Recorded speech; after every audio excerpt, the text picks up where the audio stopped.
안녕하세요 여러분, 이브이스크입니다. 오랜만에 또 여러분들한테 얼굴을 비치게 되네요. 요즘 영 시간이 나질 않아서요.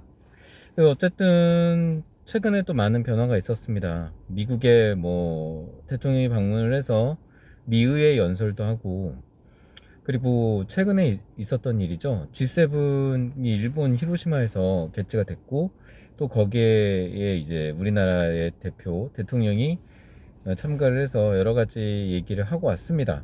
자, 이제 제가 얘기한 대로 뭐라고 했죠? 누누이 제가 한 1년, 2년 전부터 얘기를 쭉 해왔어요. 중국을 제외한 글로벌 공급망을 만들기 위해 미국이 전략적으로 공급망을 대대적으로 변화시키고 있다고 제가 누누이 얘기했던 부분이 바로 이것 때문이에요. 어떻게 할 것 같아요? 앞으로 일본과 대만 지금 그렇게 돌아가고 있어요. 일본과 대만 그하고 미국하고 같이 경제 동맹으로 끈끈하게 묶여서 이 4차 산업 부분에서 4차 산업 부분에서 그쪽의 어떤 동맹들과 관계를 굉장히 끈끈하게 하면서 나갈 거예요. 문제는 우리나라가 거기에 빠졌어요.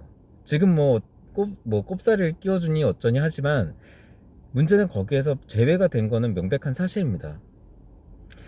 지금 미국의 마이크론이라든지 이렇게 모든 기업들이 일본에다가 투자를 하고 있잖아요. 제가 뭐라고 했어요? 일본은 충분히 그럴 만한 기술력이 있는데 안 만들고 있었고, 그것들을 미국이 그러니까 그 전에는 한국의 반도체나 이런 장비를 밀어주고 한국이 반도체를 제조하는 역할을 담당하게끔 계속적으로 밀어줬기 때문에 일본이 굳이 하지 않았던 거예요.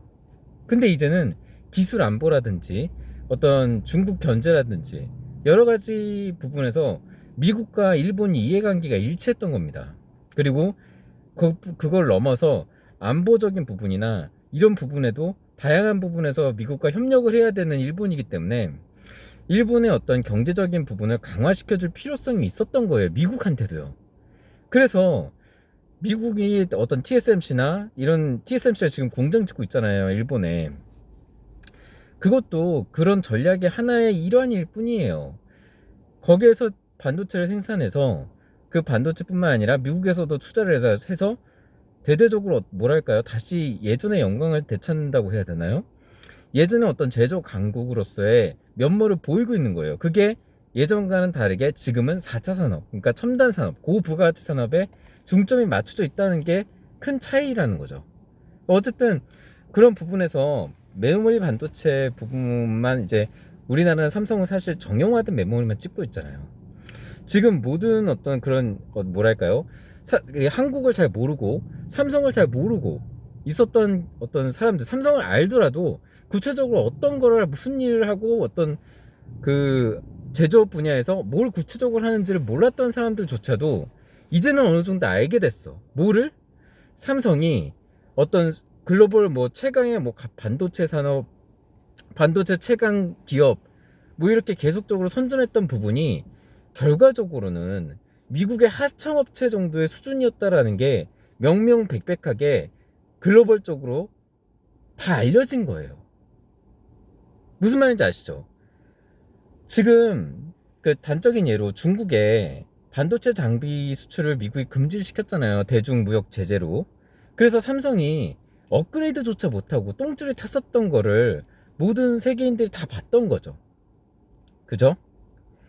그리고 파운드리나 TSMC의 어떤 매출이나 이런 게 지금 글로벌적인 경기 침체에도 불구하고 계속적으로 지금 매출 신장을 하고 있잖아요. 한국은 엄청난 적자를 기록하고 있고요. 이거는 누가 봐도 바보라도 알 거예요. 삼성은 그저 어떤 외부 영향, 그리고 외부적으로 뒷배를 봐줘서 밀어주지 않는 한은 기업의 성장력의 한계성이 너무 뚜렷하다라는 거예요. 그게 너무 분명하게 밝혀진 거예요, 이번에. 그래서 TSMC의 어떤 근본적인 차이점이 더욱더 뚜렷해진 거죠. TSMC는 파운더리나 이런 부분에서 설계를 받아서 그 설계를 만들고, 팹리스들이 다양하고, 서드파티들이 그 다양한 어떤 애플이라든지 다양한 엔비디아라든지 다양한 서드파티의 미국 글로벌 기업들이 되게 많지 않습니까? 그런 기업들이 설계를 해주면 그거를 파운드리로 해서 계속적으로 만들 수 있는, 주문 제작을 할 수 있는 그런 능력이 굉장히 탁월하다라는 거죠. 여러분 생각해 보세요. 정형화된 어떤 그 찍어, 속히 말해서, 속칭 얘기해서 찍어 만드는 거, 예를 들어 뭐 자동차로 따지면 쉽게 말하면 뭐 현대자동차의 뭐 소나타라든지 뭐 이런 것도 찍어 만든다고 표현을 많이 쓰잖아요. 네? 포르쉐도 물론 찍어 만들지만, 네? 다 너무 막 지나치게 막 찍어 만드는, 어떻게 보면 다양하게 쓰이니까 그러니까 그만큼 널리 쓰이니까 어떻게 보면 소나타랑 맞을 수 있겠죠. 소나타처럼 이제 막 찍어 만드는 게 삼성이 만드는 메모리 반도체, D램, 그리고 지금 TSMC가 만드는 주문 제작형 말 그대로 뭐 예를 들어서 벤틀리라든지 그런 수제 작업으로 해서 만드는 그런 부분의 어떤 비교를 할 수 있을 것 같아요. 너무 좀 극단적이긴 하지만 그런 어떤 수준이라는 거죠. 그래서 지금 보면 움직임이요, 지금 저도 어디 기사에서 봤는데 미국이나 영국 쪽에서 D램, 램 쪽 그 메모리 반도체도 지금 진출하는 걸로 알고 있거든요. TSMC에 의존해가지고 설계를 주고 TSMC를 양성해주고 그 공장을 유치하는 것 뿐만 아니라 그걸 넘어서 그 메모리 반도체까지 지금 뻗치고 있다라는 게 지금 보이는 거예요, 눈에. 그게 무슨 말이겠어요. 삼성은 앞으로 계속 도태될 수밖에 없는 구조로 가요. 지금 제가 어떤 그런 반도체 업계 지금 장황하게 얘기를 했지만 반도체 업계는 그렇게 갈 수밖에 없어요. 앞으로도 미래가 그래요. 미래가 그런 부분으로 가고 있고 크게 두 가지 양상으로 나뉠 거예요.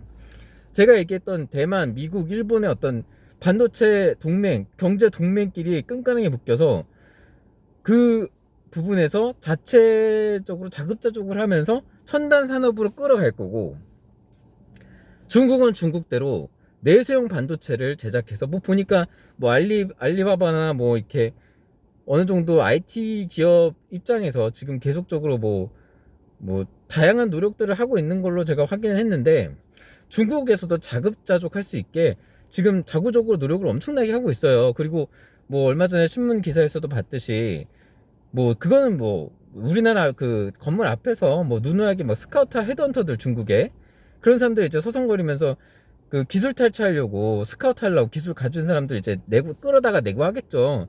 당신 어떤 기술을 갖고 있냐, 그래서 괜찮은 기술을 갖고 있으면은 그 사람한테 좋은 조건, 그러니까 돈이겠죠. 그런 부분을 이제 제공하면서 스카우트 해가는 거, 그런 것들을 노리려고 내고 하면서 이제 어떤 당신이 기술 보유한 거를 우리한테 보여줘봐라, 우리가 필요로 하는 건지, 그러면서 필요하다 싶은 거는 빼내가겠다는 거죠. 그런 식으로 계속 서성거리고 이 정도로 우리나라에 어떤 중국의 뿌리가 깊이 박혀 있다는 거예요. 그러니까 뭐랄까, 빨대라고 표현할 수 있겠죠. 빨대가 깊이 박혀 있어서 뭔가 이슈거리나 뭐 엑기스 같은 것들이 이제 생기면은 그거를 빨아가는 거예요. 그런 시기라는 거를 미국도 아는 거예요. 그리고 일본도 아는 거예요. 그렇기 때문에 한국의 어떤 첨단 산업이나 이런 것들과 그 관계를 맺고 싶지 않아 하는 겁니다. 그렇기 때문에 일본을 키워주는 거예요. 안보적으로 굉장히 취약하고 지금까지 중국을 그 정도의 반도체 그 어떤 굴기를 만들어준 원인을 제공한 주요 원인이 한국에 있다라는 거를 그 사람들이 아는 겁니다. 한국의 기술을 너무 많이 쉽게 내줬기 때문에 그걸로 인해서 중국이 그만큼 발전할 수 있었다라는 거예요. 그렇기 때문에 리스크가 있다라는 거를 그 암암리에 지금 공감대가 형성이 돼 있다라는 겁니다. 일본이나 미국이나 각 선진국들한테. 그렇기 때문에 대중 경제 제재에 있어서 한국의 존재는 어떻게 보면은 걸림돌이 될 수 있는 부분이에요. 왜냐면은 제재는 제재대로 하고 있는데 한국에서 뒷분용으로 이렇게 그러니까 자이든 타이든 뒷분용으로 빠져나갈 수 있는 여지가 너무 많다라는 거죠. 그렇기 때문에 결심한 거예요. 이거는 크게 바뀌지 못해요. 물론 윤석열 대통령이 진짜 신발 벗고 막 맨발로 뛰어다니면서 영업을 많이 하고 있는 건 알겠어요. 하지만 이런 큰 대갈적인 어떤 흐름, 그리고 굵은 전략, 이거는 변하지가 않을 거예요. 제가 그래서 누누이 얘기했던 거예요. 지금 빨리 움직여야 된다. 1년, 2년 전에도 제가 계속 얘기했잖아요. 어필을 계속 해야 된다. 내가 너네 편이라는 거. 내 생각은 당신들이 오해하고 있는 그런 생각을 갖고 있지 않다라는 거를 지속적으로 어필을 해야 된다고 2년 전부터 얘기했어요. 결과적으로 그걸 못했죠. 잘 못했어요. 그래서 그렇게 잘 못해가지고 계속 오해를 받다가 지금 최근에야 이제 정권이 바뀌고 나서 저는 미국의 윤석열 대통령의 그 연설 같은 것들을 보면서 많이 느꼈어요. 문제의식은 지금 확실하게 뭔가 문제가 있다는 거 확실하게 알고 있는 거예요. 그리고 그 위기감이 어디에서 초래된 건지도 알고 있는 것 같았어요. 그래서 그런 거를 이제 어필을 하기 위한, 전 세계에 나는 당신들이 우려하는 그런 생각을 갖고 있는 대통령이 아닙니다라는 거, 그리고 나는 그런 방향으로 기존의 어떤 그런 당신들이 오해하고 우려했던 그런 방향으로 나라를 이끌고 가지 않을 것입니다라는 거를 강하게 어필하는 측면에서 미국 의회를 너무 많이 상당히 준비를 했던 것 같더라고요. 굉장히 연설을 잘하잖아요. 이 영어 연설도 그렇고 뭐 굉장히 어떤 그 내용 그 연설의 내용도 그렇고 그런 느낌을 굉장히 많이 받았어요. 근데 그게 비단 거기서 끝나는 게 아니고 뭐 여러 가지 노력도 하고 미팅도 하고 또 일본과의 관계도 개선하고 뭐 이러면서 계속적으로 그러니까 일본과 미국과의 대만의 어떤 그런 끈에 속하고 싶었던 그 어필하는 노력은 눈에 보였어요. 물론 그거 이제 미국에 또 그게 전파되고 일본에도 전파되고, 그러니까 일본의 어떤 기시다 총리도 우리나라에 답방도 하고 뭐 이러면서 이제 관계가 많이 좋아지고 있잖아요. 하지만 그런 어떤 큰 전략을 바꿀 수 있을 거에 대해서는 아직 의문이라는 거예요. 물론 노력은 하면 할수록 그만한 성과는 있을 수 있어요. 하지만 어떤 너무 좀 뭐 시기가 좀 많이 늦었던 것도 있고, 또 이미 그 전략이 오래전부터 준비되었던 전략들이 지금 서서히 움직이는 거거든요. 한 4, 5년 전부터. 그래서 그런 큰 흐름을 바꾸기 어려울 거예요. 그래서 제가 이제 중점적으로 보는 게 바로 어떤 그런 반도체 부분에서 우리나라가 많이 그런 어떤 미국이 주도하는 자유무역 경제의 글로벌 공급망에 어떻게 보면은 소외됐기 때문에 전략을 좀 바꿔야 된다고 생각해요. 반도체를 어느 정도는 지금 삼성의 반도체 비중이 굉장히 의존도가 굉장히 높잖아요. 그걸 좀 줄여야 된다고 생각해요. 반도체 의존도를 많이 줄이고 다른 분야, 그러니까 예를 들어 뭐 모르겠어요. 가전제품도 역시 뭐 크게 메리트는 없을 것 같고 다른 길을 찾아야 된다고 생각을 해요. 물론 바이오 분야 뭐 이렇게 노력을 다방면으로 하고 있는 건 알겠는데 워낙에 원천 기술이 없다 보니까 그런 뭐 새로운 길에 대해서는 우려가 많죠. 그래서 만약에 반도체 길을 한다면 반도체 비중을 좀 줄이면서 박리 다매 형식으로 가야 된다고 저는 봐요. 지금의 어떤 국가 전략 뭐 자꾸 10나노 하면서 자꾸 이제 성능 높이고 하는데, 성능 높이는 거는 기존에 있던 어떤 서드 파티들이 이제 어느 정도 하이 레벨에 있는 하이 그레이드 업마켓 쪽에 많이 할 거예요. 그래서 제가 볼 때는 중저가형으로 단가를 싸게 저렴하게 공급할 수 있는 메모리를 만들어내야 돼요. 지금은 고부가 가치 산업으로 메모리는 이미 한계에 부딪혔어요. 더 이상은 비싸게 못 받아요. 그러니까 수요도 없는 거고, 그만한 수요도 안 따라주는 거고, 재고가 자꾸 쌓이니까 영업 적자가 엄청나게 나는 거 아니에요 지금 삼성이. 그러니까 박리 다매 형식으로 가되 그 어떤 가격적인 부분을 굉장히 많이 낮추세요. 가격적인 부분을 낮춰서 예를 들어 이제 베트남이라든지 뭐 인도네시아라든지 이런 부분의 어떤 업체들, 그리고 그쪽의 나라들의 공장을 짓고 거기서 양산을 하시고 거기서 나오는 양산의 어떤 저렴한 가격의 반도체로 각국에 공급을 하세요. 선진국만 있는 거 아니잖아요 이 나라에.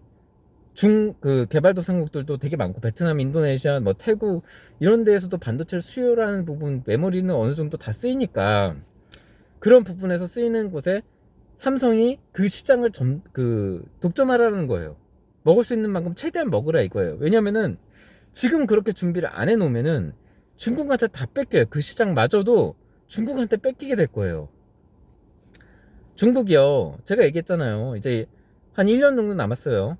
1년 안에 삼성이 갖고 있는 기술 수준 거의 다 탈취할 거예요. 거의 다 그 정도 수준으로 만들어 놓을 거라고요.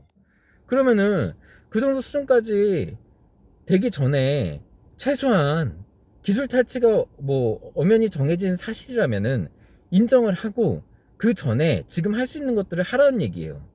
지금 할 수 있는 것들은 제가 좀 전에 얘기한 것처럼 어떻게든 그 뭐랄까 단가 경쟁력, 가격 경쟁력을 확보를 해서 뭐 예를 들어 여러 가지 방법이 있겠죠. 공장을 뭐 동남아시아에다 짓던가 인건비나 이런 부분에서 저렴할 수 있고 메리트가 있는 부분, 그리고 뭐 예를 들어 지금 기존에 있는 과도한 인력들, 반도체에 몰려있는 과도한 인력들 어차피 알잖아요. 지금 반도체 매출에서 도저히 그 유지가 안 된다는 거 삼성 임원들도 다 알 거예요. 그러면 인력 구조 조정을 통해서 그 사람들을 모두 정리 뭐 해고를 하든 뭐 어떻게 하든 정리를 해서 그 허리띠를 졸라맨 다음에 비용을 극단적으로 줄여가지고 뭐 어쨌든 대량 어떤 그 한계성이 명확하니까 성능도 한 중간 이상 하든 뭐 그 정도에 만들면서 유지하면서 하게 되면은 인력이 그렇게 많이 안 필요할 수도 있잖아요. 지금 이뤄 놓은 거를 찍어내는 것 뿐이니까요. 그러니까 이런 인력들을 좀 더 저렴하게 만들 수 있게 그 인건비가 저렴한 국가나 어떤 세금이나 법인세나 이런 여러 가지 혜택을 주는 국가들이 되게 많잖아요, 지금. 왜냐면 외자 유치가 굉장히 절실한 국가들이 되게 많지 않습니까? 베트남이나 뭐 인도네시아나 태국이나 그런 나라에다가 반도체 공장을 설립하시고 거기서 찍어가지고 배급을 하시라는 얘기예요. 중국은 어차피 틀렸어요. 중국은 거기서 아무리 싸게 만들어도 자기네 그 기술 경쟁력을 따라갈 수가 없어. 그쪽 내부의 인건비나 이런 부분 자체가 거기는 저렴하고 자국 기업을 우대해주기 때문에 경쟁이 안 된단 말이에요. 그럼 어떻게 되겠습니까? 다른 제3국가, 동남아시아나 이런 쪽에 여러분들 그 삼성이 그 반도체 그 양산 공장을 만들어서 거기서 메모리 반도체를 찍어내서 그 시장을 점령하는 수밖에 없어요. 제가 볼 때는 앞으로 삼성 반도체 시장은 그게 제가 볼 때는 성장할 수 있는 유일한 길이에요. 고부가 같죠. 이제는 거의 더 이상 쫓아갈 수 없을 만큼 TSMC가 지금 앞서가고 있다고 봐요. 글쎄요, 모르겠어요. 30년 후에는 바뀔 수 있을까요? 저는 어려울 거라고 봐요. 그래서 지금 어떤 고퀄리티의 어떤 부분으로 전략을 하기에는 너무 TSMC가 너무 멀리 가 있고, 그런 상황에서 시장은 시장대로 뺏겨갈 거예요. 그렇기 때문에 제가 좀 전에 얘기했듯이 박리 다매 형식으로 중저가 그리고 중간 이상의 어떤 성능 이런 걸로 그 동남아시아라든지 개발도상국 선진국들을 제외한 선진국과 중국을 제외한 나머지 시장을 삼성이 메모리 시장을 다 차지할 수 있도록 저가 전략으로 가야 된다는 얘기예요. 그러기 위해서는 지금부터라도 허리띠를 졸라매서 대대적인 그 구조 조정을 해야 되고, 그죠? 그리고 조직 개편을 해야겠죠. 저는 그렇게 해야 된다고 봐요. 지금 아니면요, 삼성은요 계속 어려워질 거예요. 계속 어려워지고 삼성에 또 지나치게 의존했던 한국 경제 역시도 굉장히 어려워질 게 너무 눈에 선합니다. 그렇기 때문에 지금 어떻게든 빨리 조치를 하셔야 돼요. 네, 오늘 여기까지 할게요.